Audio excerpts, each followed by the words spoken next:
Recording in progress. Thank you. Thank you for joining us for the Village Board of East Aurora, March 7, 2022 regular meeting. If you could join me in the Pledge of Allegiance. I pledge allegiance to the flag of the United States of America and to the republic for which it stands, one nation, under God, indivisible, with liberty and justice for all. Maureen? Here. Here.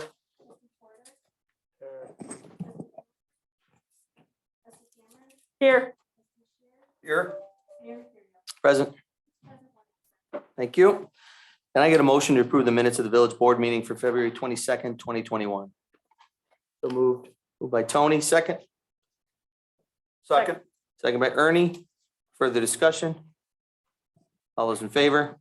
Aye. Opposed? Approved. Can I get a motion to approve the payment of abstract for 3/7/2022 for vouchers number 61976 to 62035 for a total of $104,749.85? So moved. Moved by Kristen, second. Second by Paul. Further discussion? All those in favor? Aye. Opposed? Approved. All right, this is our first speakers in communication. We're going to have two of them tonight. There'll be another one at the end. We do have 5 public hearings, and for each of those, if anyone wants to speak, you will be allowed 2 minutes to speak during the public hearing sessions. So I would say if you want to comment on those, save it for the public hearings. Otherwise, anybody else have any other topics they'd like to speak on, raise your hand. When called on, come up, give us your name and address, and let us know what your thoughts are. All right. Moving on to the first public hearing, can I get a motion to open the public hearing for the site plan application for 42 Riley Street for Snap Fitness for a covered entrance at 7:02 p.m.? So moved. Moved by Tony, second. Second by Paul. Further discussion? All those in favor? Aye. Opposed? All right, the public hearing approved. The public hearing is now open. Is the applicant here for Snap Fitness? I don't see them here tonight. Thank you, Liz. All right, anybody from the public have any comment on this? All right. Can I get a motion to close the public hearing? 7:02 p.m. Moved by Paul, second. Second. Second by Kristen. Further discussion? All those in favor? Aye. Opposed? Approved. The public hearing 3A is closed. I get a motion to open a public hearing for the special use permit application for 42 Riley Street for Ace Hardware for a propane tank exchange at 7:03 p.m. So moved. Moved by Steve, second. Second by Paul. Further discussion? All those in favor? Aye. Opposed? Public hearing is approved and open. Is the applicant here? Manny? Thank you, Liz. So anybody else would like to speak on the propane exchange for 42 Raleigh Street? All right, can I get a motion to close the public hearing at 7:03 p.m.? So moved. Moved by Paul, second. Second. Second by, is that Steve? Both of us need on time. To Steve. All those in favor? Aye. Opposed? Approved. Public hearing 3B is closed. What I'm actually going to do is change up the agenda a little bit here. And well, actually, if nobody's here for either of those issues, we can just keep going. I was going to say we could vote on them just so those people could leave, but they left before they got here. All right, 3C, can I get a motion to open the public hearing for the major subdivision application for 363 Prospect Street /0 Walnut for Terrence Kopp for residential housing at 7:04 p.m. So moved. Moved by Kristen, second by Paul. Further discussion? All those in favor? Aye. Opposed? Approved. Public hearing is open. Would the applicant like to say a few words?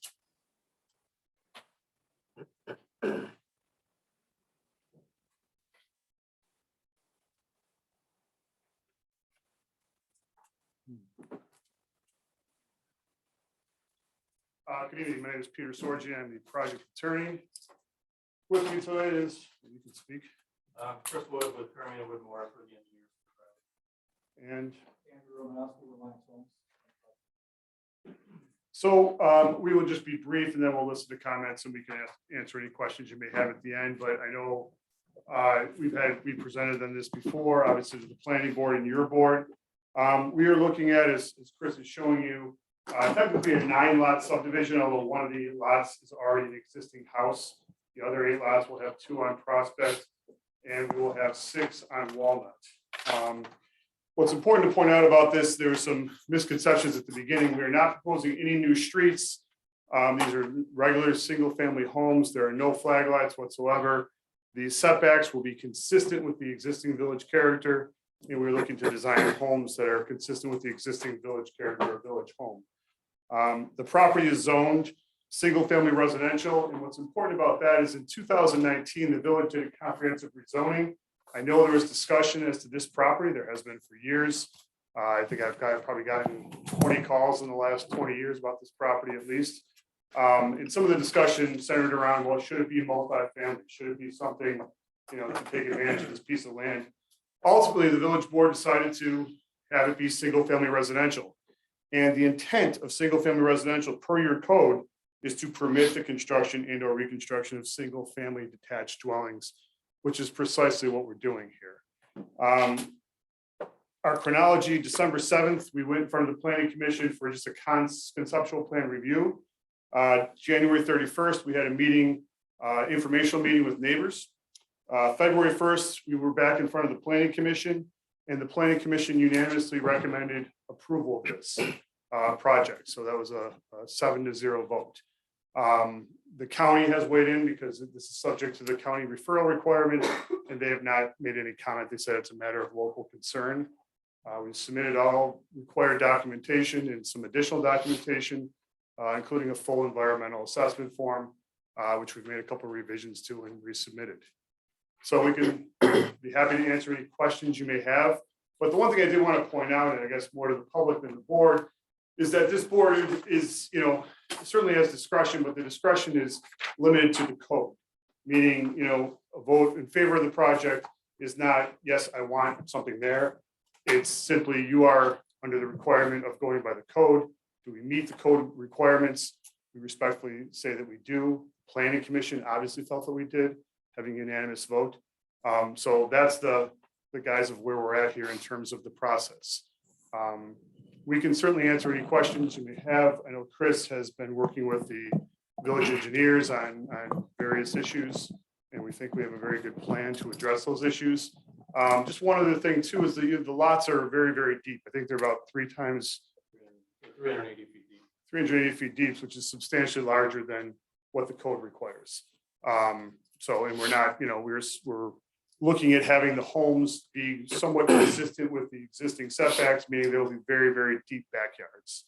In very little portions of the property, just the homes themselves will be impacted by this. Any questions for right now? I mean, there was an informational meeting I went to that you did. That was great. And then the next day there was the planning commission meeting and we talked about it at the village board meetings. I think from what we're hearing from the public, the concern is drainage. They don't want a new project to create, flooding into their properties. And so that seems to be what we have our engineers, Dave Britton, kind of keying in on and making sure that's not going to be something that the neighbors have to deal with over the next few years. So I just want everybody to know we're doing our due diligence. I know, Holly, we've talked numerous times and giving you access to all the reports and everything, but that is something that we're gonna just, we're not gonna vote on it tonight, but that's something we're gonna be really keen on to make sure it doesn't negatively impact the neighbors. Yeah, and Chris has submitted the stormwater pollution prevention plan to the village engineers, who I think has said it's complete at this point. And I mean, we can certainly address some of the drainage questions. Chris can go over what we're proposing. And if you like right now, briefly. That'd be great. If you wanted to. Sure.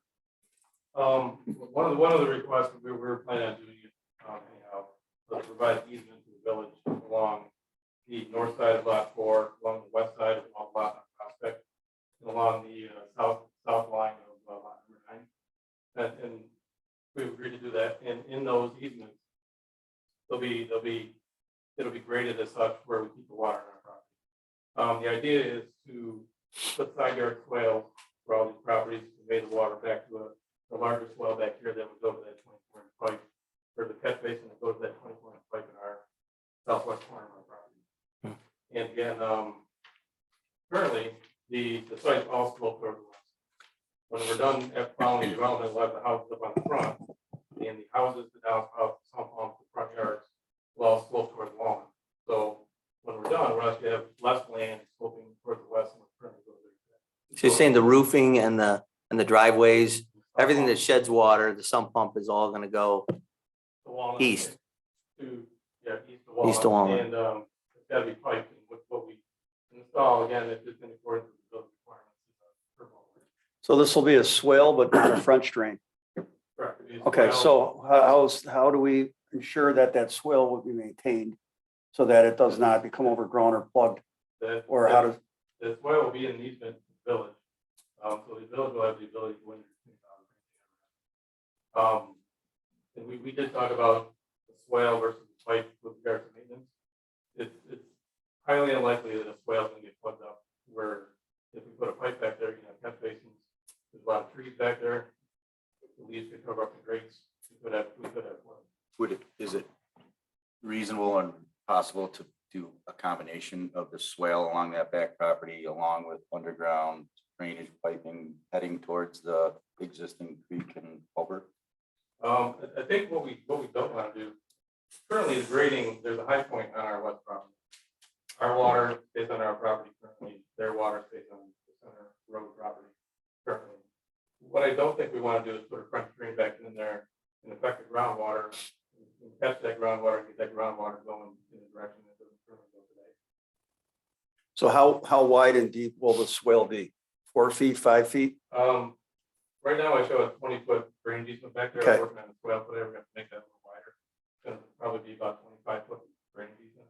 So a 25-foot swale. Well, the swale itself isn't gonna be 25 feet, but in order to grade, the swale will be 3 on one side, so it'll probably be a 4-foot bottom. Will that be packed with clay? Will there be some sort of a impervious soil barrier that would? It'll be topsoil and seeded, you know, it'll Yeah. grass just like your lawn.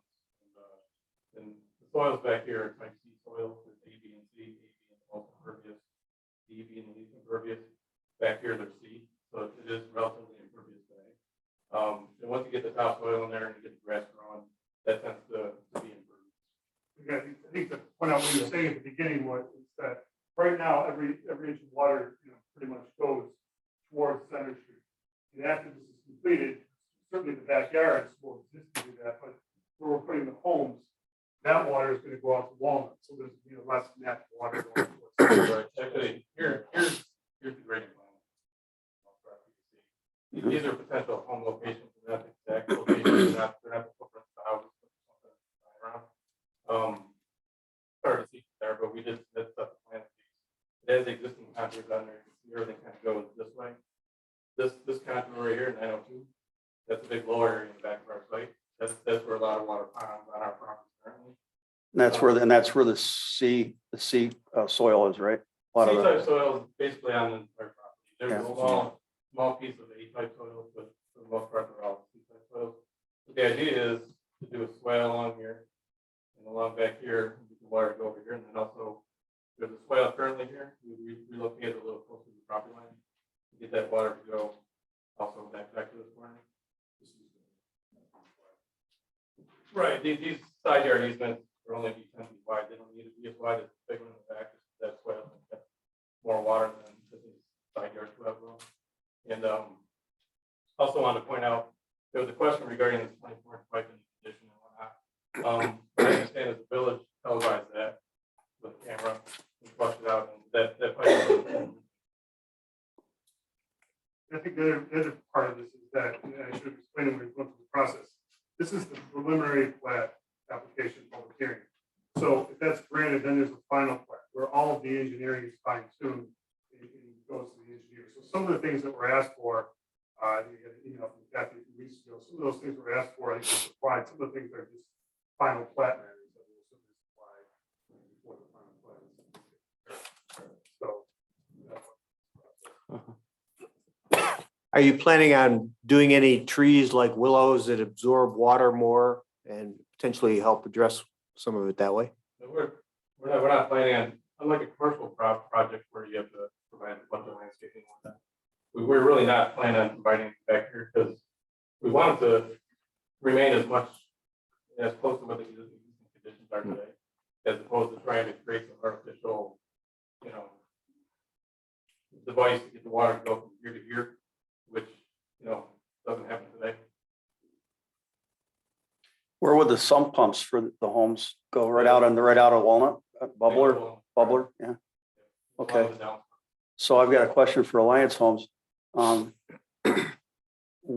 What's your procedure for when construction begins to keep the dirt and the mud off the streets and the dust and the? We have a SWIP, which while it's not a full SWIP like you would have if it's a commercial project or a subdivision over 5 acres. It does provide provisions in there that they got to put the stock in. They got to put stabilized construction in. Mhm. They have to keep the street clean. And that SWIP also requires to get speed. To ensure that there is penalties. How about hours of construction? Working hours, okay. We put that in our. Yeah, okay. I just want to make sure I'm clear on it. Okay. Does the board have any more questions for the applicants while they're up here? You can always ask them later if you need to. All right. Oh, sure. Yeah, so.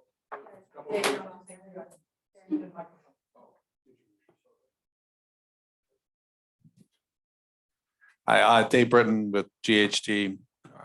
Couple comments to jump on what you were discussing. The easement, although it's a private easement, we have some language I was going to provide to the village that basically says, it's the village will have the right to access, but not necessarily the obligation to maintain it. It's the property owners that are obligated to maintain their property.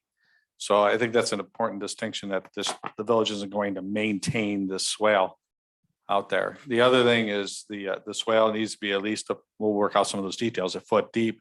The idea of under drain under there, under a swale, I've seen that done in other communities. If there's a concern with leaf buildup or things like that, it's not a bad idea. It can be done. An under drain with some drainage stone packed around it, it's not a bad idea. Also, there's a provision usually that we can put right onto the final plat map, which is what gets filed at the county, is no structures in the easement. That's always a big thing too. We always have people that go back there and they put sheds and fences and put their leaf piles and their mulch piles back there. But we'll make sure that there's at least put it right into the final plat map that gets filed at the county. That there won't be any requirements for structures. I think it's within the rear setback too, so it would be violating village code on top of that. So there's a couple ways to do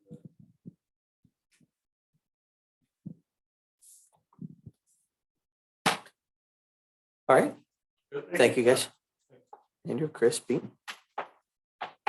All right. Would anyone from the public like to speak on this? Please come up and give us your name and address. Thanks, Holly. Hi, my name's Holly Maciejewski. I live at 218 Center Street.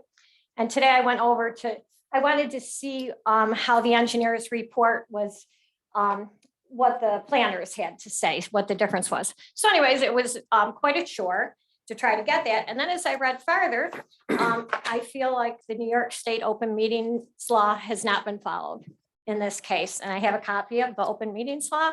It pertains to village boards. And the one part says that all of the information has to be available to people 24 hours, at least 24 hours in advance. And it wasn't. And according to what I could see by what I saw today, it wasn't even supplied by the attorneys and the builders until 7 a.m. this morning.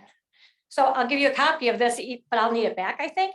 But I don't know what that does to this particular meeting, because if it's as I read it, the meeting shouldn't be happening. Actually, that says, as you forgot a part of the open meetings law when it talks in terms of the practicable part. Part of that law also deals with it being practical. Right. That's But the it wouldn't part. be there's no reason why it wouldn't be practical because they had the engineer's report February 21st. So for this report to not come in until the morning of March 7th. And the reason I wanted it, it wasn't to, say that the open meeting laws wasn't followed. I wanted to read it and have a little time to say, okay, so I could come to this meeting and be informed. And that privilege wasn't available to me, and it should have been. And that's why I'm bringing this up. And I feel like all the information should have been here before March 7th, the day of the public meeting. Why would that happen? Why, and now I think as they're giving their presentation, I think, okay, so next time when they come in front of the board again with amended plat or, plans and that, is it again just that morning at 7 a.m. that they put those things in? And then how are even you supposed to be able to address it or review it or read it or compare it to the engineer's report? I mean, it's not the way it's supposed to be done. And that's why I have this, because I tried to do it the way I'm supposed to do it as a citizen, going there today, and that information wasn't available to me. Eventually, it was available to me by 2:30 this afternoon when I paid for a report. So, and really the $1.25 doesn't make a difference, but it does make a difference that it wasn't available. So would anybody like a copy of this? I have. Okay. No, thank you for bringing that up. That's been brought up prior, actually by the board about meetings that if we don't have time to digest, how can we make a proper decision? I don't know. And the same day information, even if it's minor changes, shouldn't happen. And as Pete said, we probably aren't voting on this today. Right. So Chris, am I legit in saying that this public hearing is actually staying open? Is that how that works until we do vote on it? So that really isn't. I suspect you are going to be keeping it open to hear additional comments. So therefore, even if that happened, if we do the next meeting, technically we're in compliance because Correct. information has been. Right. You're just going to adjourn. So- Keep it open. Correct, but that's a legitimate Mhm. argument. Mhm. So, thank you. Okay, thanks. Thank you.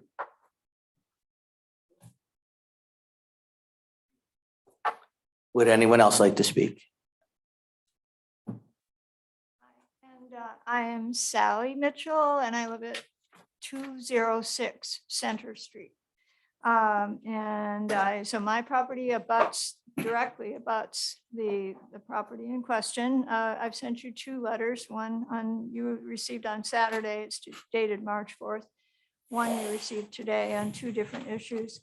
The first letter addresses my request that you consider an easement, which I see is in the plan that was received today. And I did go to Village Hall today and received a copy of the plan. And I do see that the easement and on the back, on the west side, which abuts our property, and then on by lot 4 and lot 9. And I am very much in favor of those easements and the development of a swale. I think that's a great idea. The one request that I sent, that I did mention in my letter to you of March 4th was to plant trees. So as part of that mitigation the approach of what we call green infrastructure. And if that we could perhaps add that in as an extra water and drainage and groundwater runoff mitigation strategy, that would be very favorable. It would be great in East Aurora, where we are, a tree village. We have a village tree board. We'd like to see them consulted to see if they have suggestions as to perhaps willows, as you mentioned, or other trees that will absorb water. The other issue in my March 7th letter, today's letter, is the inspection of the famous 24-inch pipe, or the old pipe, as I mentioned in my letter, if you have it in front of you. That's the pipe that ran under Bender's property at 213 Walnut and runs through the subject property runs across our property and the next door neighbors and all the way to 218 and out into the little stream by 218 Center. We are concerned that there was, you are advising us that there was a camera that was put down that pipe and everything's all fine, but that's only a verbal report. And I don't know whether there's an actual written report, but we'd really like to know if a written report could be made, because that's only a verbal report. It's not adequate to address our concerns. As you know, on February 17th, there was a lot of flooding, and there was indeed flooding in our yard. Just so you know, the 2 minutes is up. Other yards. So I don't know if you wanted me to mention that, but 218, our basement as well. And my big request is that we keep this public hearing open. Please let us keep considering the issues here, because we're not all done. And, please make an actual written report about the 24-inch pipe or the old pipe. That would be my request. Thank you very much. Thank you, Sally. Next.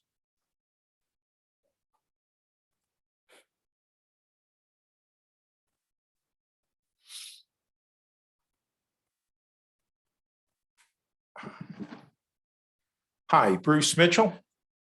I thank you for letting me come to speak before you this evening. Normally I sit where Chris sits as a member of the Zoning Board of Appeals. First off, I want to say I have no objection to the development on this parcel of property. Terry and I have been talking about this for a number of years after the untimely death of Woodley Butland. I do have some concerns though, and like other people have stated, it deals with the storm drainage on the site. Now, I live at 206 Center Street, the extreme southwestern boundary of this property. And if you're going to use a swale, I'm thinking I'm going to have a pond in my backyard. In fact, I had a pond in my backyard 140 years ago. It serves, the lower half of the backyard served as the pond for the mill that was further down Center Street that emptied into the creek. I think what we received recently showing that there is going to be easements on 3 sides is consistent with what I've always envisioned.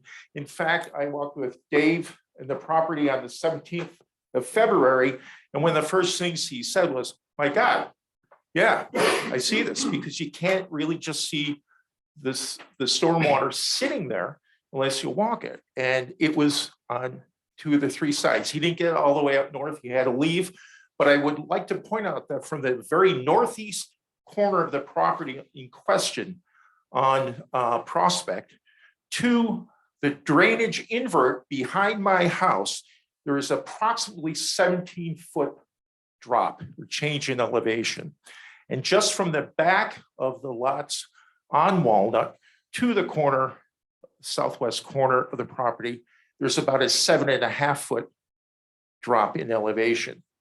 Now, a swale makes a lot of sense, but you can't have a swale where the invert or the bottom of the swale is lower than the catch basin into which it runs. Water does not run uphill.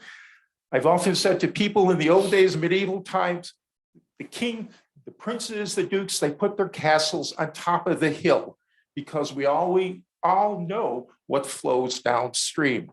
And I don't want that happening in my backyard.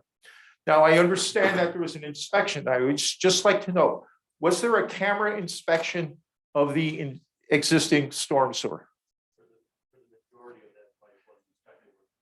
And by majority, you mean what? From where to where? And so 2/3 of that would put it probably back. Did it go all the way back to the catch basin in that little notch? Because the surveyor or the person that came out and inspected it, there is a second catch basin on that storm sewer. And I was out there trying to help her find it, and she could not find it.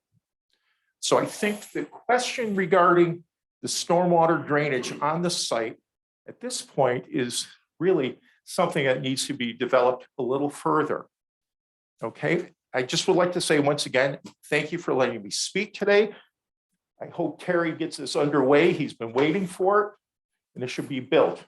Okay, I have no problems with the development, but I think it should be done responsibly, because if it isn't, lady and gentlemen, the village is going to be back there in several years, going through developed properties, having to mitigate a problem that they could take care of before anything is done.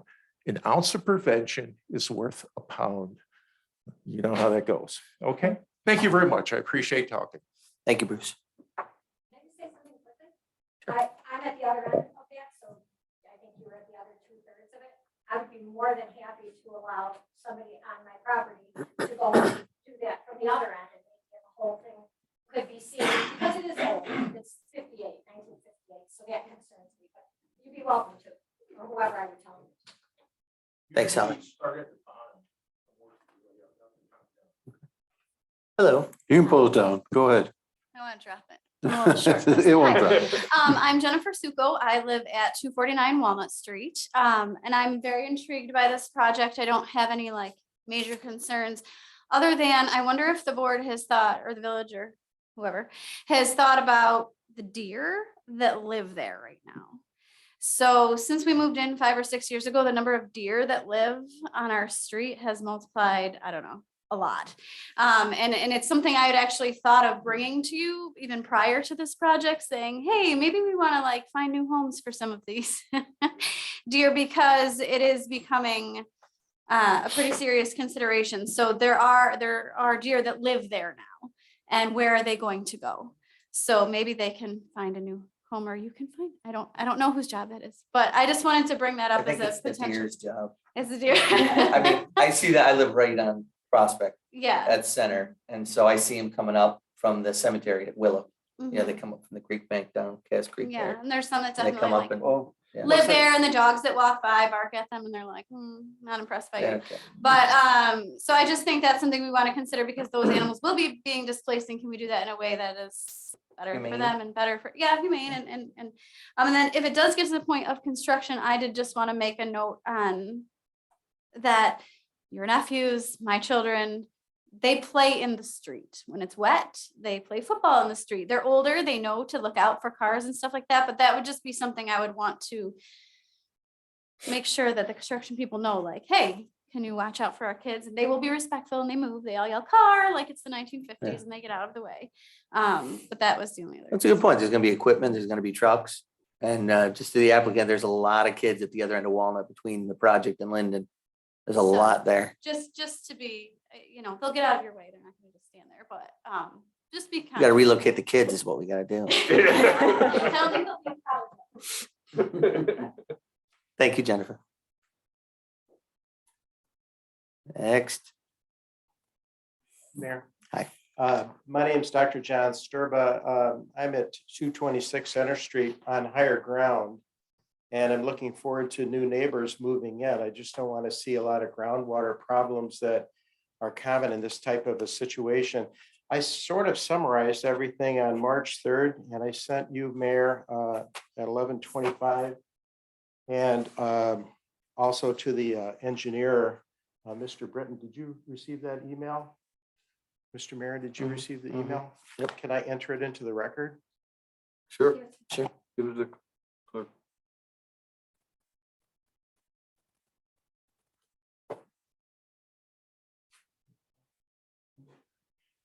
The only thing new about that are the pictures taken today of the existing groundwater flooding the backyard of the Maciejewskis, and Holly Maciejewski, our neighbor to the north, has given me permission to talk about that.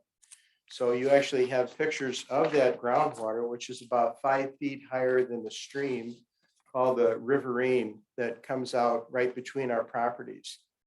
So the groundwater is rather high, and the email explains about the problems that existed while we were away in Florida on the 17th. And so I opine that more likely than not, this buried 66-year-old cement drainage mentioned at the public meeting of the informational meeting by Alliance as spoken by Mr. Tom Bender on the 31st of January. And that's actually part of my sworn affidavit dated February 1st. It's failed.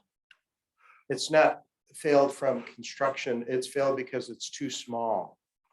And the reason I say that, it caused groundwater to exceed the groundwater draining capacity of this old drainage system. So you can keep looking at it from both ends, but it's just too small of an artery to draw off water that begins all the way up in Hamlin Park, as was pointed out at the informational meeting by Alliance. So that failing system, which is too small, directly caused groundwater to build up in people's backyards, causing problems.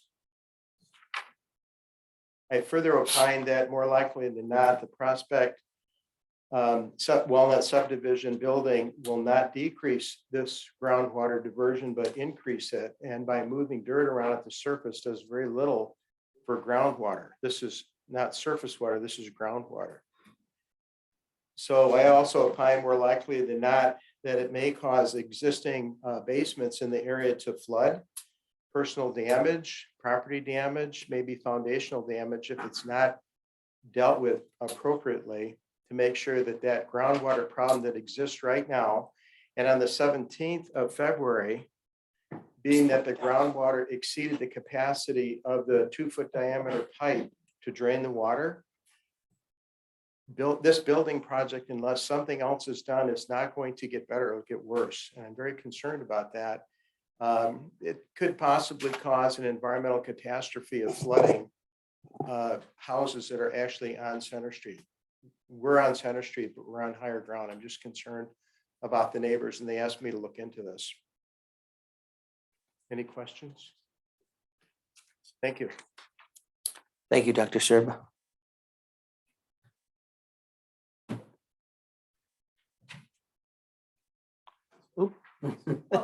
One of you can have a seat, sir. I saw her get up first.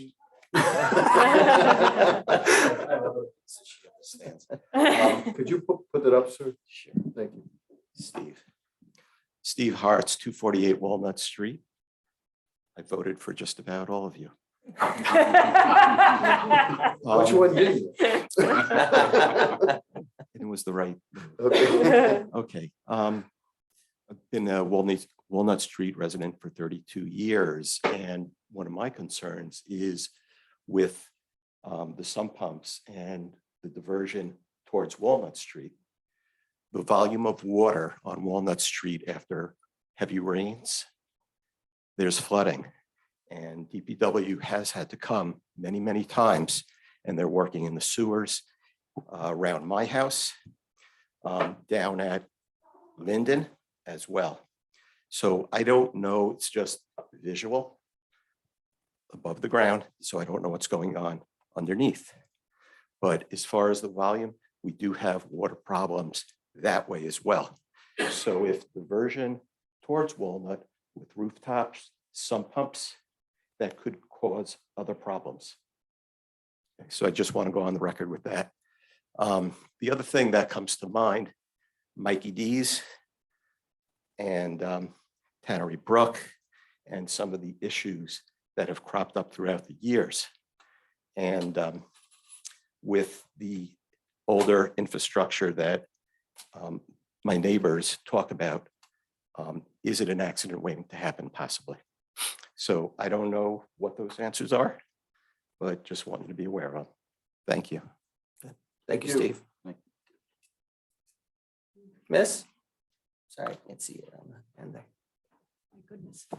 I'm Elizabeth Morana. I live at 270 Buffalo Road. I used to live on Prospect, about a block away from Walnut. I've come just to support everything that's been said by the Mitchells and all of my friends on Walnut and Center Street. I share their concerns, and I've been to other meetings about this, and I've read everything that they've been writing to you, so I am aware of what's happening, and I'm also concerned. Thanks for listening. Thank you.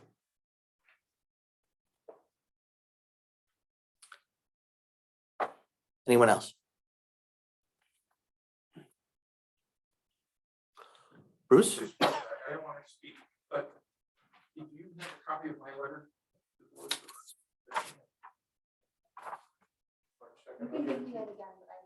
Yeah, we do.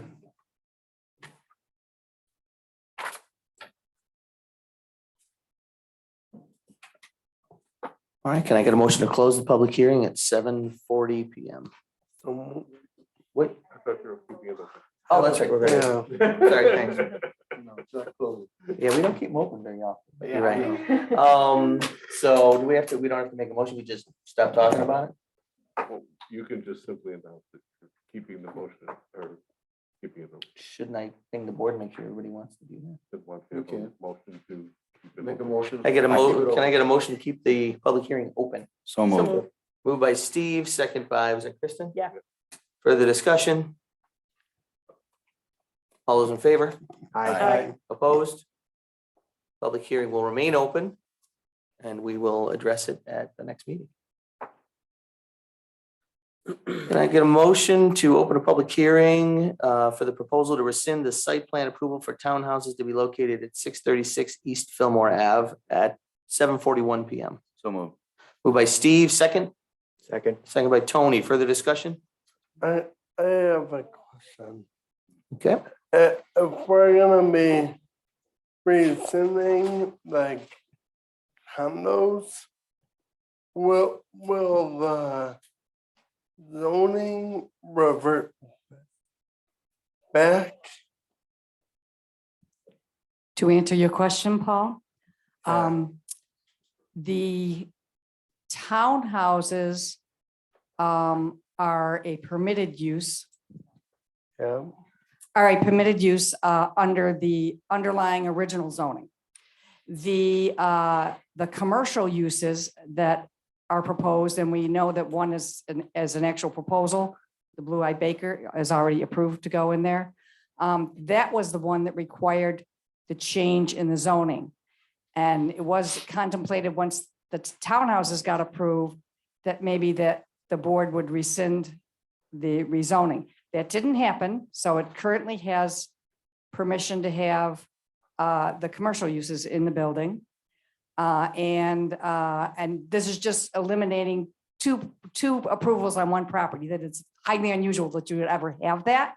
So this will make it clear that the one proposal is not advancing to have the townhouses. However, the proposals have with the rezoning approved, are rezoning or use variance? It's rezoning, rezoning. Thank you.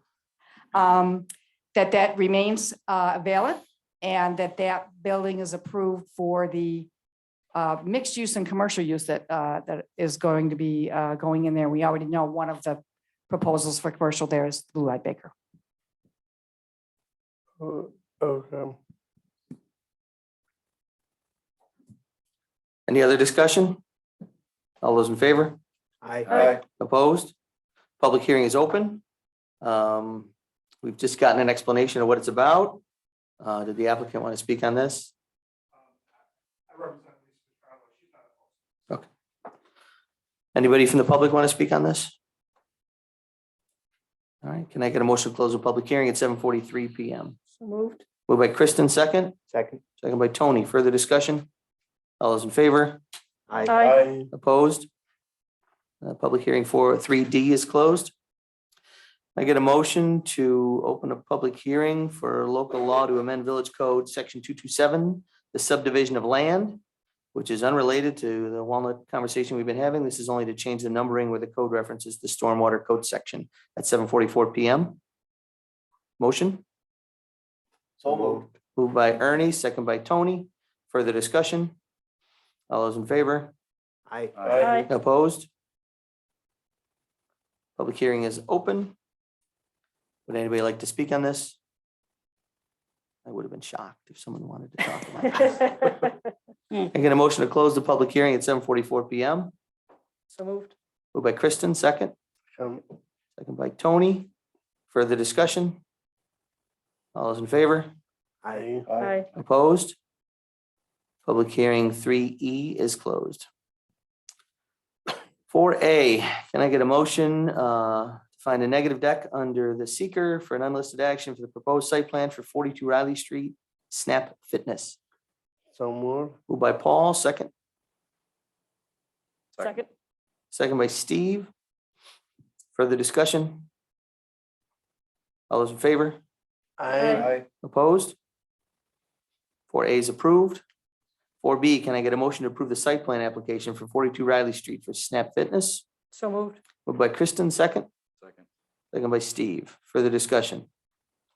All those in favor? Aye. Opposed? Approved.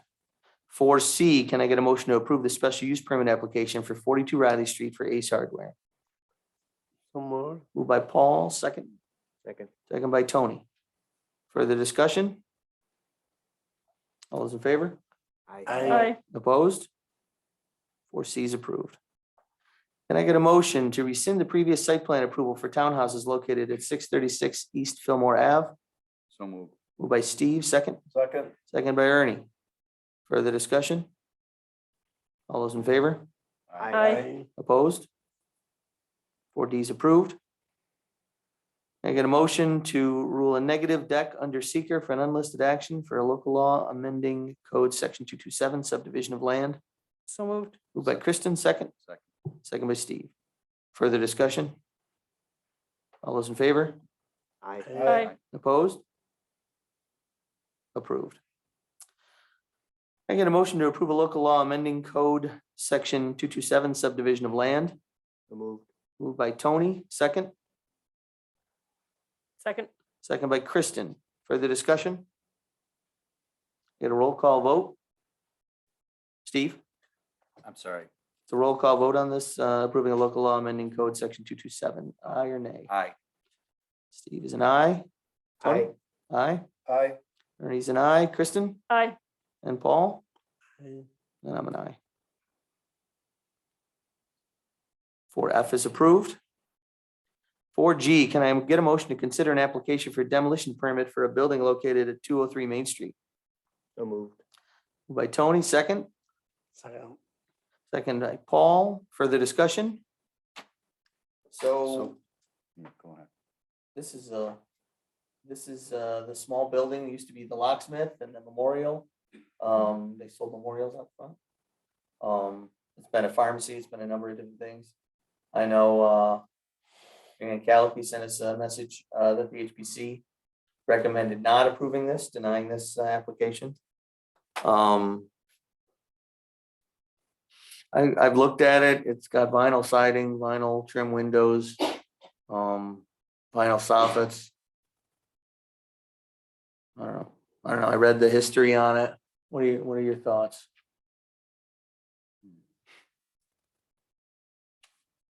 I don't know what his plans are for the lot once it's gone. What's? That Mr. is Mayor? important. Yes. Both Katie and her architect, Mike Anderson, are here if you want to give them a moment to speak. That'd be great, thank you, Liz. Would you guys like to shed some light on your plans? Good evening, Mike Anderson, Abstract Architecture. Hi, Katie. The plans are to create something there. Right now, we don't want to get too far down the road because of this request for the existing structure. But what we've been tasked with by Katie is about a 5,000 square foot, 2-story building. Retail in the front on the first floor, a secondary retail space in the back fronting the parking lot in the rear. And then the biggest issue that they have right now with the existing building is that their own function for it, they've outgrown it with the enterprises that they already have in the village and in the other municipalities. So the front of the second floor will become their new offices, and in the rear, another rental space. We're not sure yet whether it'll be a residential or a commercial unit. And so I didn't see the inside of the building. I've never been invited over, Katie. Thanks a lot. I mean, is there like historic woodwork and that kind of thing inside? I just took a peek in the window and I could see the table, and even the door jambs didn't seem to have any trim around them. No, it's pretty basic. Yeah. It's, the walls are even they're that fiber. Oh, that's almost so. Yeah. So it's not even like you could even incorporate part of the building into your future plan or? No, it's all, over the years, it's all been replaced. Mhm. We replaced the floor and the roof when we first moved in, because our intention was to really just use it as our offices and at 400 square feet. We're busting at the seams, so we need more space. So. Especially with all the weight that Clark has gained lately. Yeah. He's not even takes up here a lot of room. I know, please tell him I said that. So that, and that's the, one of the, one of the issues we've gone down the road of, can we do something around this building or keep it in the location? It is basically dead smack in the middle of the developable piece of that parcel. Anything in front of it or anything behind it, it's just not going to be good business sense to develop it. Did you get any takers on moving it? Like, so, again, while we do want, while we are asking you to consider demolition, it is our final option. We have had some, and these are ongoing. Since HPC, we did agree with HPC that we would make every attempt to relocate it. And there has been a surprising number of people who have expressed some interest in it. We wanted to meet with you guys today and discuss our options, but even if you were to approve the demolition of this building, we're still going to go down the road of relocating. Again, it doesn't meet their day-to-day use anymore, but there's enough people out there who have said they're interested. So anyway, we are in the process of. You said if we approve your request to demo it, you're still gonna go down the road of moving it? Yes, we're gonna try. We're gonna make every. That was our last resort. Again, we're at that stage now where we've got about 6 or 7 people who have legitimately said, yeah, I'm interested in this. To Katie's credit, she is willing to just give the building. Obviously, she does. She shouldn't bear any cost of the relocation. So there is some cost associated with that, but it would seem now that the group of people that we've whittled it down to are seriously okay with that. So we're moving into like that second phase of potentially being able to relocate it. Well, I guess my question is then, do we need to vote to approve a demo? Or do we wait and see if you can't move it? We're not sure how far anybody's really got to get. Yeah, that's all I could say. So my interpretation was, well, if the building gets moved, it's not a demolition, but it's removing it from that property. And so I kind of classified it as the same thing because you need to have a say on that structure because of its history, because of its age and its size, basically. Even to move it in a different location, I felt that the village board really needed to weigh in on that. Wait, so does our code draw no distinction between demolition and moving something? No, there is no. Is that normal? Well, I believe that the historic preservation code was put into place. Right. As a result of moving buildings all over the place throughout the village prior to those codes being enacted. So the thought of that is to rehabilitate the structures in there or reincorporate them in some way. Sure. Rather than relocating it. I'll fare with incorporating it into any proposed. It's such a small building that it would become a very small part of what was there and lose its historic integrity. We've had the conversation of do we even move it beyond the lot, and it's just not. It's not of a size that it's usable to their organization, and from the perspective of being able to rent out a portion of it, who wants, it's much more better served as a private use. Okay, any other questions for Katie and Mike? Okay, thank you guys. Thank you very much. Mary Ann, do you want to come up and share a little context for it? I know it was a pharmacy way back when and some other things. My name is Mary Ann Colby. I'm the chair of the Historic Preservation Commission. Big thing to remember about this. You have to speak into the The mic, big please. thing to Thanks. remember about historic preservation is that important buildings are to be saved, but also everyday small vernacular buildings are worthy of being preserved also.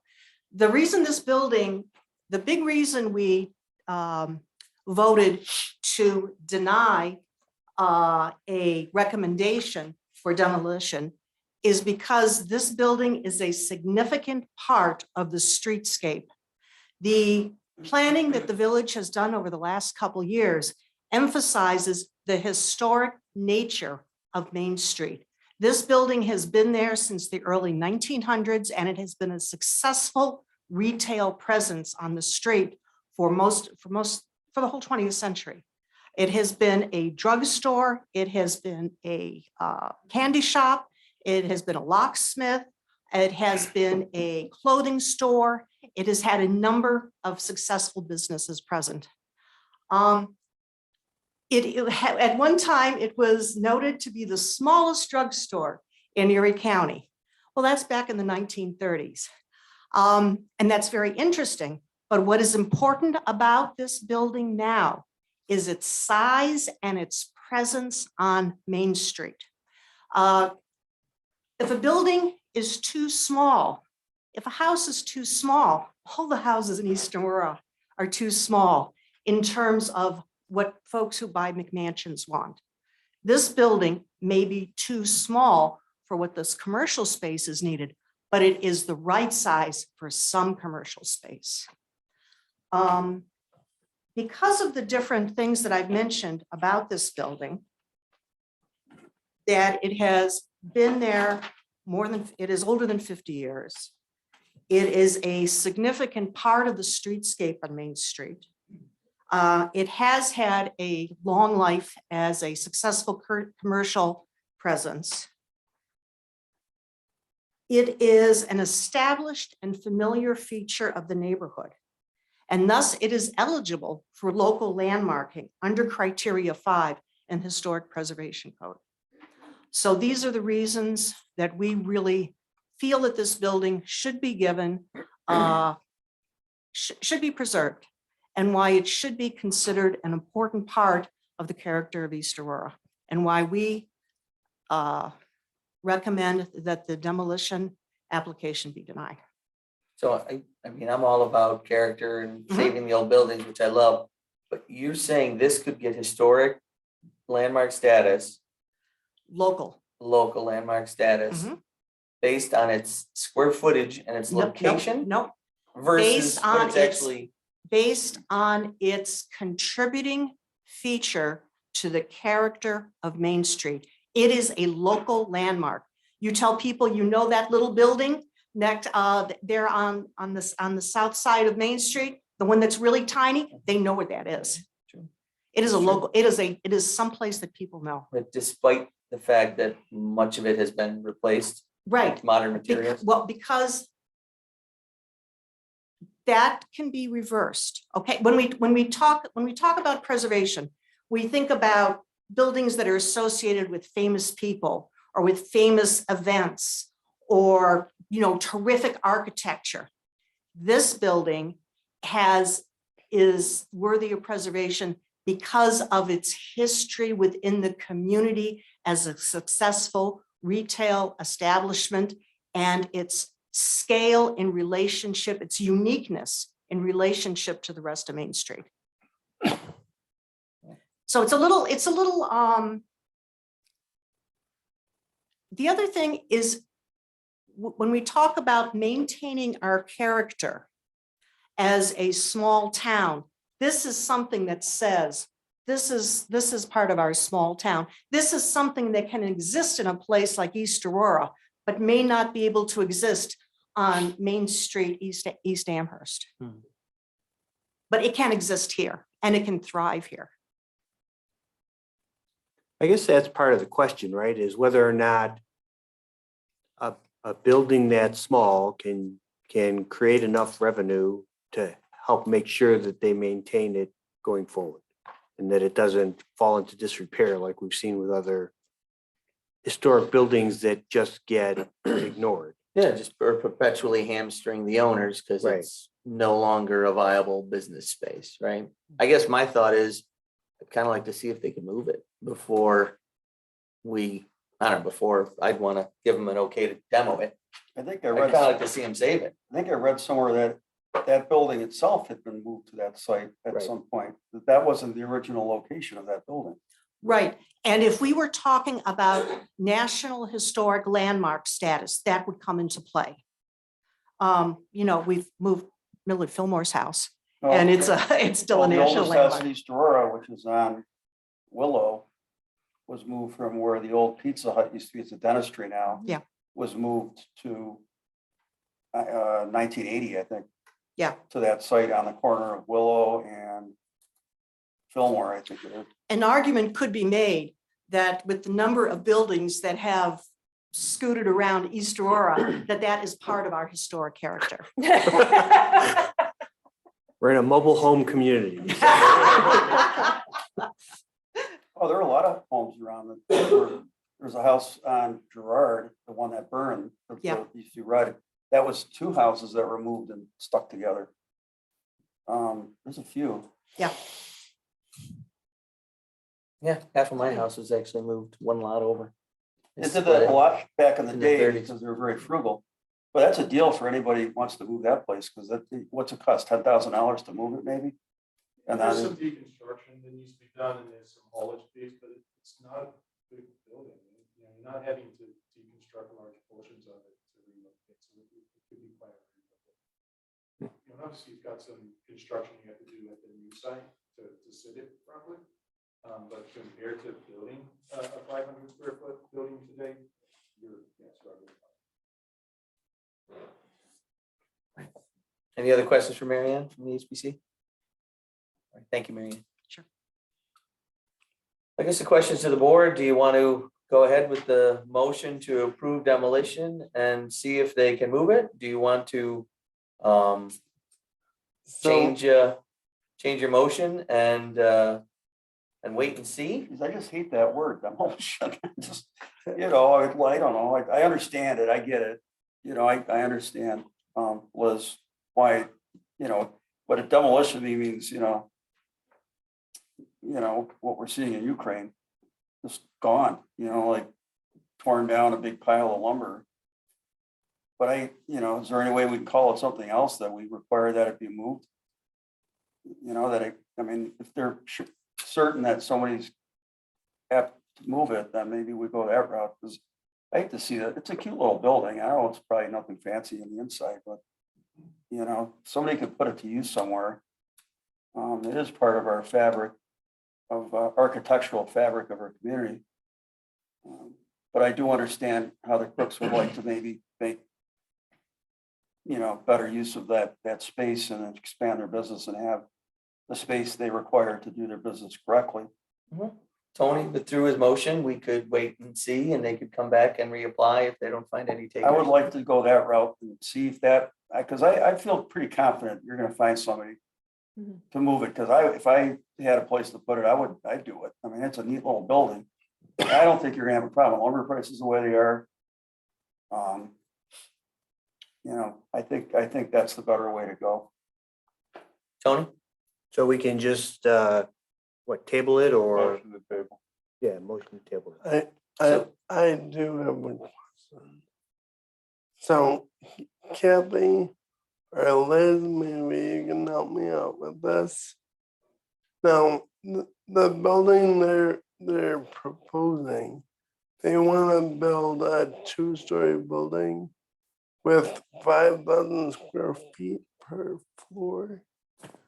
And according to the ADA, like that's retail floors. And according to the ADA, what square footage requires an elevator? Just to, also, we're on the same page. It's 5,000 square foot total. It would be a 2,500 square foot footprint. I Okay. don't think we'd get 5,000. We're With your good magic then. numbers use, and it would be in that 5,000 to 10,000 square foot range. Okay. Well, thank you. So does someone want to make a motion to table? I'll table it. I'll second. Motion to table by Tony, second by Ernie. Further discussion? All those in favor? I, Opposed? The motion G is tabled. Let us know. We get a motion to approve a resolution in support of a state legislation, New York State Senate Bill S7602, sponsored by Senator Patrick M. Gallivan, regarding donor conceived persons having access to verified medical, educational, and criminal felony conviction histories for all donors. So moved. Moved by Kristen, second. Second. Second by Tony. Further discussion? All those in favor? Aye. Opposed? Approved. I get a motion to approve the budget adjustments. so moved. Moved by Paul, second. Second. Second by Kristen. Further discussion? All those in favor? Aye. Opposed? Approved. I get a motion to schedule a public hearing on April 4th for a permit to keep 4 dogs at 39 Maple Street. So moved. Moved by Steve, second. Second. Second by Ernie. Further discussion? Quick All those in question, favor? is this Oh. something that we can use the neighbor petition process like we did with the chickens? One was an amendment to your code. You don't currently have that in the code for the dogs. If you wanted to amend the code to put something similar in for the dogs, you could do that. You'd have to go through that process. You won't have it by the 4th of April because you'd have to have a public hearing for the local law. Yeah, no, it's not a problem. So no, not yet. All We'll write. right, so schedule the public hearing for the 4th. All in favor? Aye. Opposed? Approved. Public hearing scheduled. I get a motion to schedule a public hearing on April 4th for special use permit for 695 Main Street for Dopest Doe. So moved. Moved by Kristen, second by Steve. Further discussion? All those in favor? Aye. Opposed? That's scheduled and approved. 4L, can I get a motion to refer to the planning commission on April 5th, the site plan application for Mud, Sweat and Gears at 669 Main Street? So moved. Moved by Tony, second. Second. Steve, further discussion? All those in favor? Aye. Opposed? Approved, refer to the planning commission. 4M, can I get a motion to approve a temporary use permit for the town of Aurora Independence Day celebration on July 3rd in Hamlin Park? So moved. Moved by Ernie, second. Second. Second by Steve. All right, further discussion? I can't wait. Yeah. I think we're all pretty stoked about this one. Yes. Yeah. Mrs. Sure is gonna be very happy too. It's her favorite thing. Yeah, it's a great day. All those in favor? Aye. I, Opposed? Approved. I get a motion to approve a permit to use Hamlin Park for East Aurora High School's varsity baseball team. So moved. Moved by Steve, second. Second. Second by Kristen. Further discussion? All those in favor? Aye. Opposed? Approved. I get a motion to approve a temporary use permit for the Globe at 709, 711 Main Street to erect and operate an outdoor tiki bar and a request for application fees to be waived due to the application charge. Change, sorry.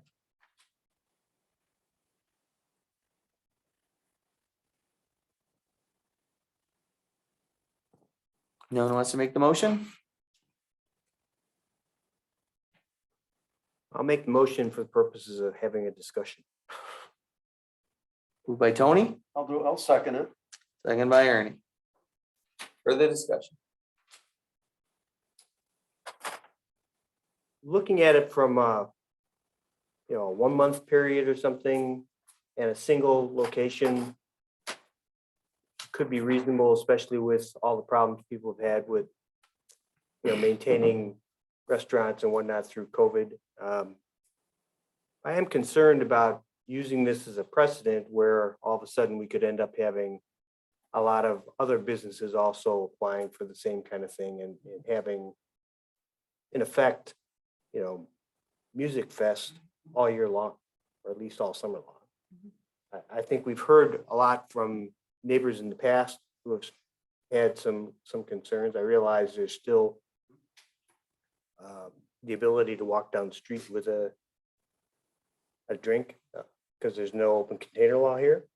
But I like the idea of saying you can still walk inside and get it. You don't have to do it out on the sidewalk because there's potential there. We've seen it in the past of people walking dogs and other things and saying that the sidewalk gets a little congested. So from that point of view, it doesn't look like a good thing to do on an expanded basis. If we want to go in place with this, we should probably put some guardrails around it. Well, if we approve one, we have to approve others, so Right. then we have potentially other. Yeah, and my, Not necessarily for all of them, because the circumstances may be different based upon their location, based upon their setup, based upon screening, based upon whether they're gonna have music.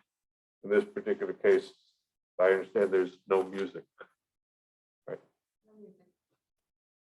So there are different parameters that could be examined. And that's one of the reasons why it got changed from a special use permit, which would be in perpetuity until the new owner came in, do a temporary to see how things went along for this year. I don't know. I think you start handing out drinks like New Orleans and that's the kind of character the village is gonna end up turning into. I think you're gonna have people just walking up and down, grabbing drinks and walking around, and it's just not gonna be the charm and small town character that we've known and loved for East Aurora. So I think it's too slippery a slope. So something that I want to know, would there be some sort of time cutoff? Like saying, oh, you can do this until 8:30?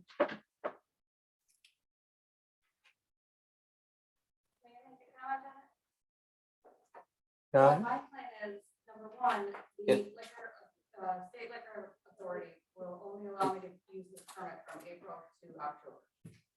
Number two, the Globe Restaurant has always been a family-friendly restaurant. I do not intend to change that.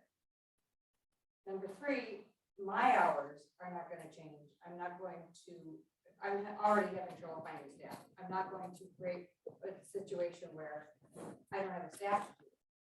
So my hours for this are going to be quite limited. It's going to be Wednesdays, possibly Wednesdays, Thursday, Friday, Saturdays, and Sunday afternoons. It's going to be afternoons. It's going to be within the already existing patio. So it's not going to be blocking any kind of area on the sidewalk.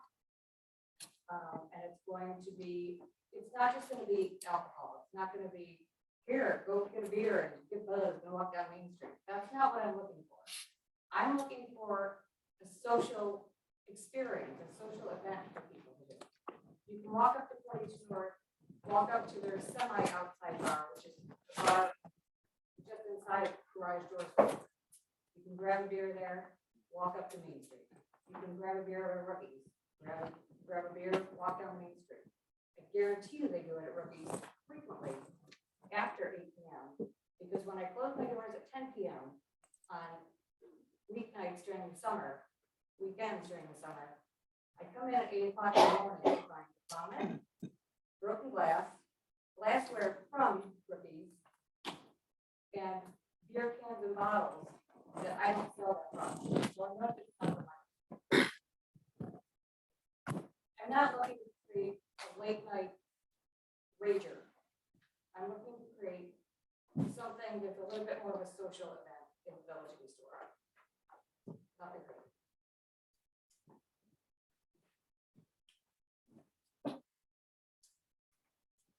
I don't know. I guess I feel like this makes it even easier for that kind of thing to happen.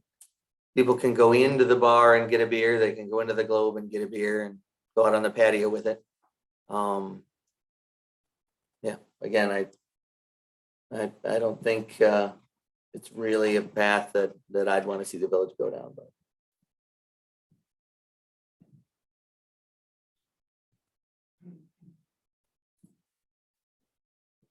I guess for my comment, I just want to say, I don't even want to quite want to say this on my defense, maybe in the Globe's defense. The Globe has had a very difficult 2 years through this pandemic. As I just mentioned, I still can't complete my staffing. At the beginning of the pandemic, I had 36, almost 37 employees. I have 13. I can't open the doors the way I did before because I don't have the staff to service guests. Without some sort of additional income or way to make money, this almost 200-year-old piece to our institution. We talk about history. We talk about trying to preserve it. I can't preserve this without some new influx of customers, of experience, of income at this restaurant. I'm trying to claw my way by at least another 2 years. In 2 years, this restaurant, this building will be 200 years old. I don't want to see it vacant. I don't think anybody in East Aurora wants to see it vacant. But if I can't find a way to make money, it will be vacant.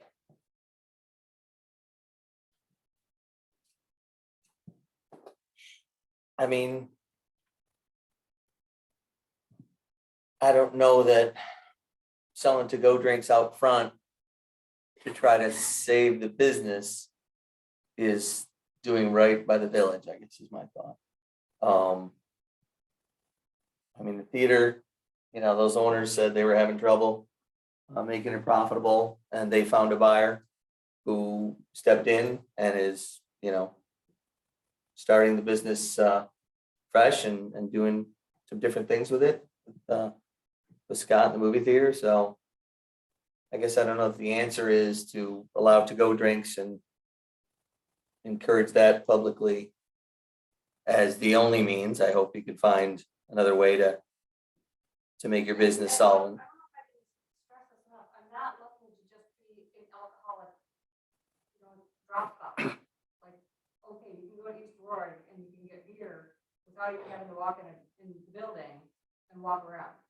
That's not what I'm trying to do. What I'm trying to do is create some excitement. So people will see the Globe. People will want to come into the Globe. They'll see, people dining on fantastic food. People rave about our food. I need to find a way to bring more people in. I don't have thousands of dollars to spend on advertising. I need to create excitement, and I think this will create excitement. I'm not looking to just sell alcohol. I'm looking to sell some of our smaller items that you can grab and go and take on the way. I'm not a wing eater. I know I'm from Buffalo, I'm not a chicken wing eater. I'm told that our chicken wings are better than a place down the street from us. How do I get that into everybody's face, into your mouth, without creating some excitement for people to come to the Globe? The Globe is, even when I bought this, I knew it was going to be a challenge, because to me, the Globe is where my dad went, where old guys went. It's a fuddy-duddy. I'm trying to change that. I'm desperately trying to change that, and I have to do it fast. And I think that this will create some excitement. I like to be goofy in this place. I don't know how many of you have been in here and see some of the goofy things that I do. Some of my goofy posts. I have Grateful Dead posters hanging around the place. I have Grateful Dead bears on the place. I play exciting music now. I'm not playing Doris Day anymore. I'm trying to create a new fun place that everybody wants to go. And I think that this goofiness will do it. Maybe it won't. I don't know. Maybe I won't be able to.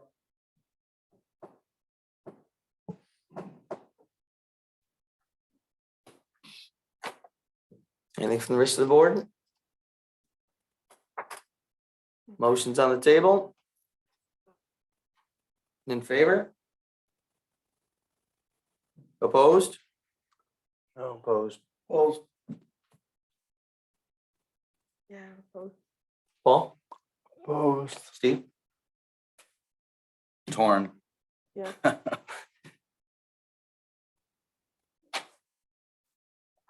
Aye or nay? You can abstain. if Or you want. I'll abstain? abstain. Abstain, motion fails. You can't abstain? Not unless there's the- All right. Like that. I'll go along with the board on this. Steve's vote is a nay. Motion fails. 5, new business. There is none. 6, speakers and communications, second and last time. If you have an issue you'd like to discuss, raise your hand. When called on, come up, give us your name and address.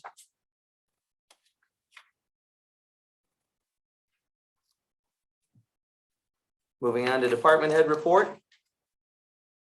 Shane?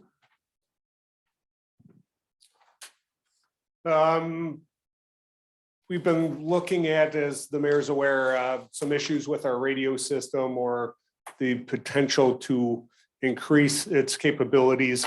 I'm working with our company that does all of our radio repairs and sells us our equipment to come up with a plan. I think they have a good plan.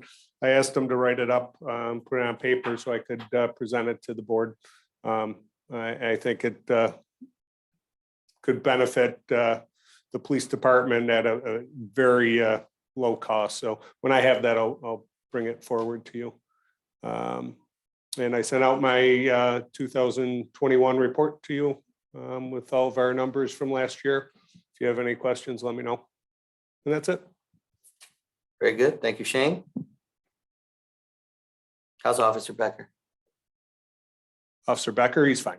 Good. He returned to work the next day. Great. He was in a accident. A car hit him as he was trying to stop a speeding car. So he was a little banged up, but just bruised.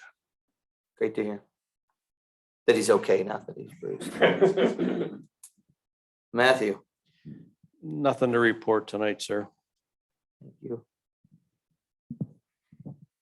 Matt, are you gonna be able to inspect the rest of the inside of that pipe? The other 1/3 coming from the, I don't know how that worked, coming from the DI at the other end? Yeah, we should be able to run the camera up a ways from the far end. Great. Can you write something up for it, just so we have something in writing for the folks who asked for it? I will. Does Thank it you. record? Does it actually do a visual recording or no? There's no Just, record, we don't have recording capabilities on it.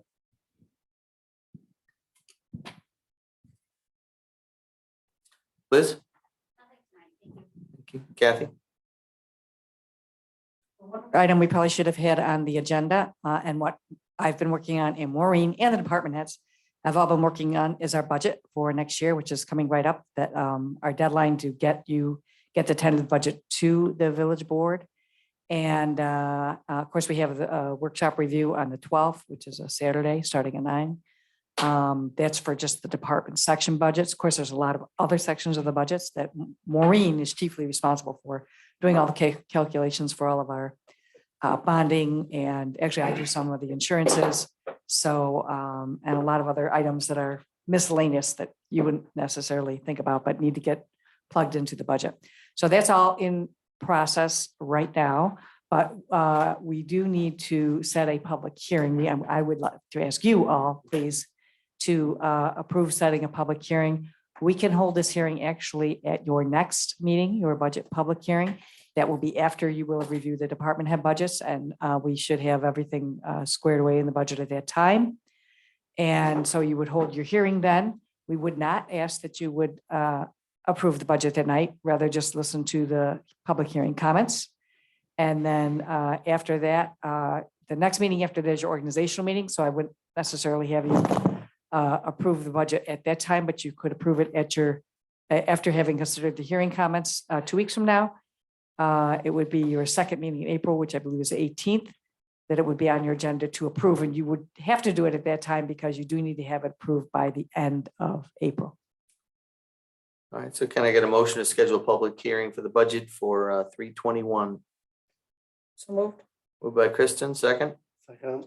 Second by Paul. For the discussion. All those in favor? Aye. Aye. Opposed? Approved.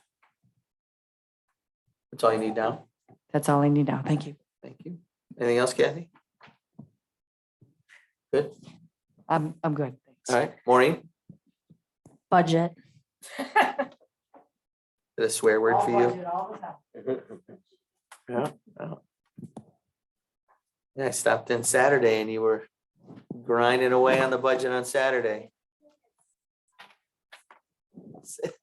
I went in, I came into the office to get some work and Maureen's got 4 monitors going. She's just moving the whole Should probably thing, invite the the whole thing public. around. We should probably let the public know that they're welcome to come to the budget meeting. Our budget Yeah. meeting is March 12th at 9 a.m. here in this room. So it is open to the public. It's always a good idea for candidates who want to come in and want to keep up on all that as well. It is a workshop. We would love for people to come and listen. It is a workshop for the department heads and the board though. So that's where the conversation takes place. Right.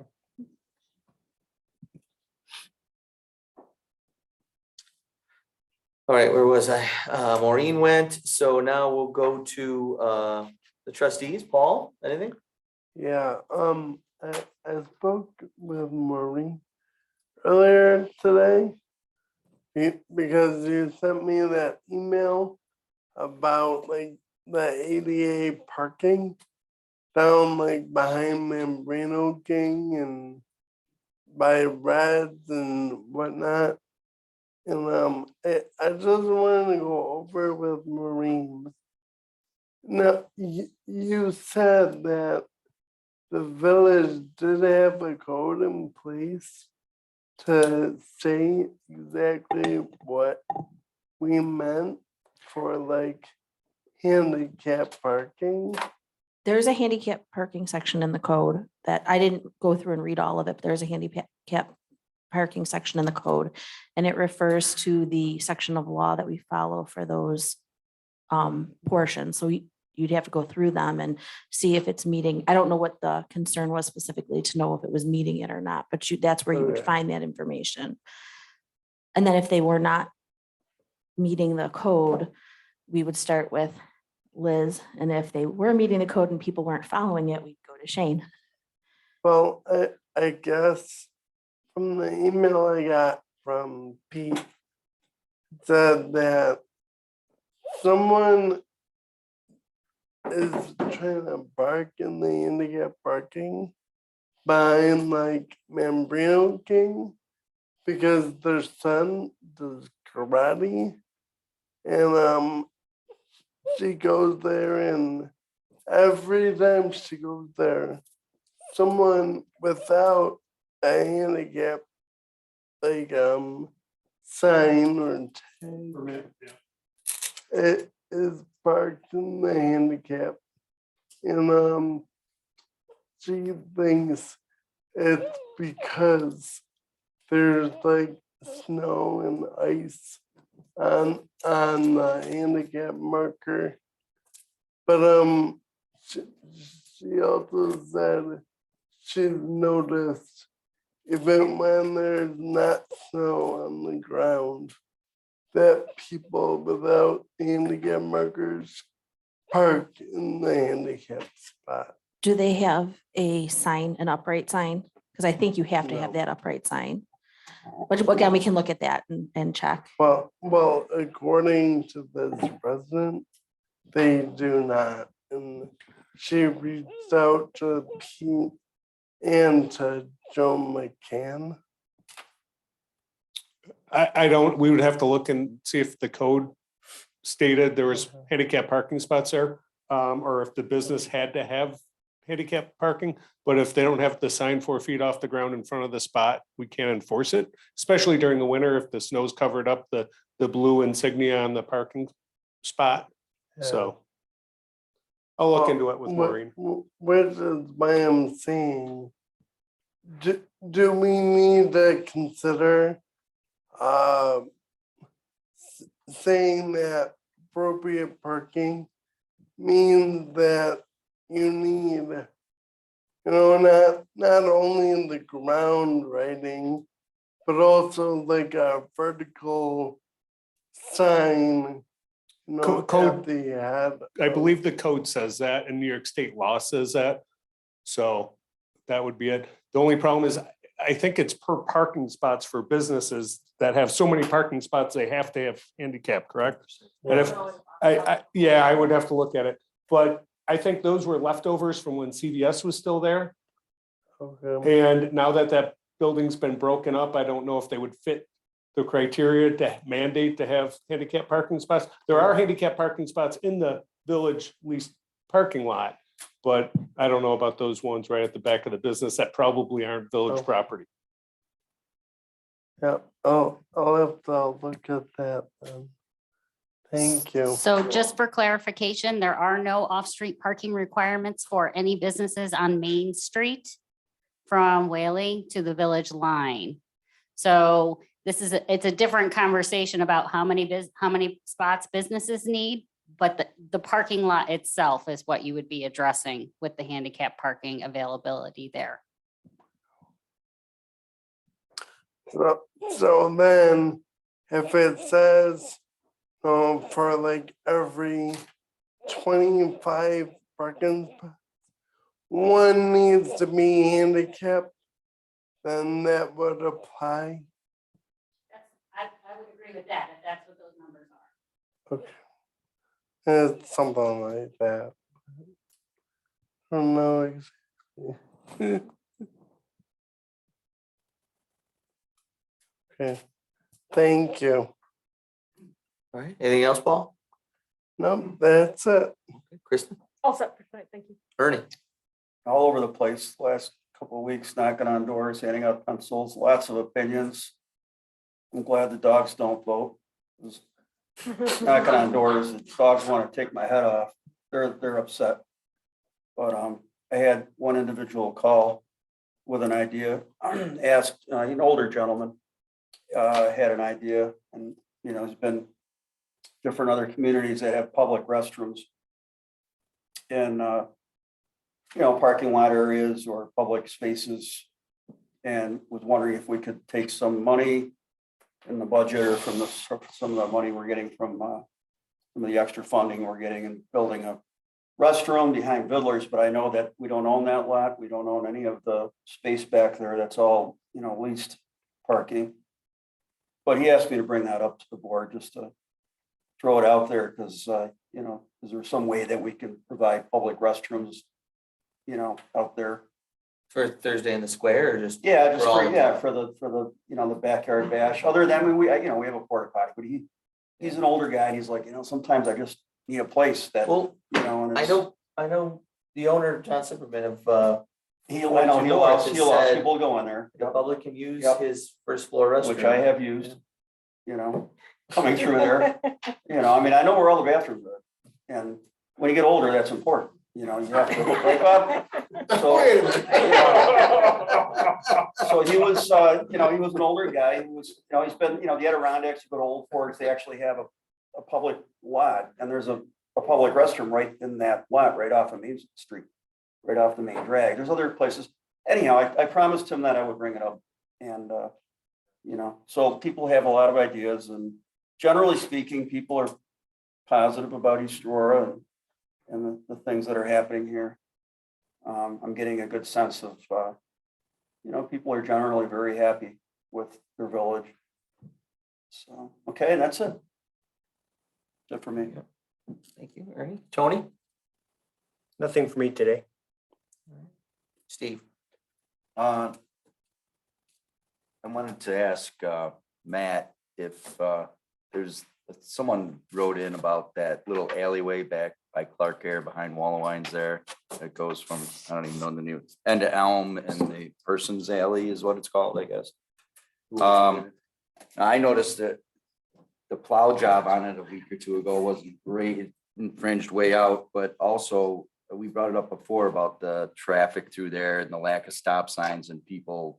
It's almost like a one-lane alley, if you will, and someone recommended or requested mirrors so people could see. I don't know if that's something. That someone could send over to the safety committee? Yes. That's what I was gonna refer that. I was gonna ask Actually, if we that could- email came in and everybody got it. And I did respond to the board and the person who wrote in that we would refer it to the safety committee. It has been referred to the safety committee. He was happy that we were looking into it. So. Shane, have you guys looked at it yet or no? We have not, Okay. but that was down by Elm Street, right? And Elm Persons, just that Yeah. little cut through where Camaro Specialties and Like Clark Air? Dodge Enterprise and all that Yeah, is. there are 2 stop signs No, at different, well, there's one coming. there's this one way. coming in from Oakwood. Or coming out, towards Oakwood, that last turn, there's Correct, one. correct. And then there's one coming off onto Persons, going towards Olean. No. Yeah. Oh, By the old right, Forest right, site. right, Yeah, right, yeah, by right, the right. dog After you groomers turn there. the corner. Yeah. I think the danger spot is that one blind corner, because the Yeah, it's- building comes right. Well, up to that and that's street. the issue with trying to put a stop sign there, or I the know. mirrors. I mean, I don't know how you'd put mirrors in there, because we would have to get permission to put it on the building. You can't put them on telephone poles. NICEAG wouldn't allow And there's that. probably minimal, if no accidents, because it's. There's such a nothing. I slow- looked yeah. and we got nothing down I know, there, so. I know. You know, So we'll it's one of look those at it. tough ones, but. Yeah. It's kind of like, was it Prince Plus, the Millard Fillmore place Yeah. where it comes out on the Elm. The Mhm. building comes right up to the corner.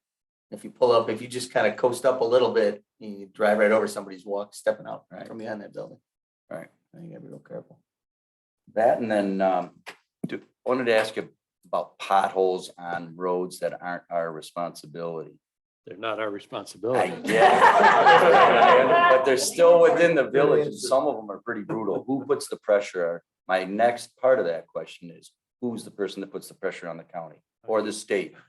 I thank you. I will. There's some I've major called ones. There's a couple of doozies. I've been in contact with the county and the state regarding potholes this year. Thank you. Yeah, that's. And if they don't, here's a third question. What happens if we just decide to fill them ourselves, some of the major ones, just as a temporary? Well, I can't confirm or deny that we have in fact filled potholes. Thank you. But we don't want them to. No, I don't know what you're To talking think about. we're getting in the habit of doing their work for them, right? I met with If a phone little cars to ask asphalt them, falls off the truck every once in I a met while. with phone cars to ask him to do Maple. And he said that they were gonna do the engineering this summer. That's the plan. And then redo it next summer. Because it's such a big project, the drainage and that bridge, all the way up. But I mean, that's a mess. It's a Maple's need. mess. Seriously, But that's all county. Yeah. I know. Yeah, that's a question that came up a lot. Knocking on doors, potholes on county roads. Yeah, that stretch of pine. Yeah. The 2/10 of a mile of pine Oh, until it's brutal. Sinking Ponds. That's another one It slows traffic down. as their wheel falls off their car. One way or the other. They have to Don't buy change nice the rims. tires so that slows them down to 0. Yeah. All right, anything else, Steve? No, I'm all set other than that. Thank you. All right, I just have to say, it is good to see most of your mugs today, and respect, if you want to keep wearing a mask, that's fine. But hopefully, COVID's obviously not gone, but keep being careful out there. It's still a thing, but it is good to see your faces. With that, can I get a motion to adjourn? So move. Moved by Steve, second. Second by Paul, further discussion? All those in favor? Aye. Opposed? Meeting is adjourned. Thank you all for coming tonight. Good, I'm glad you got that done because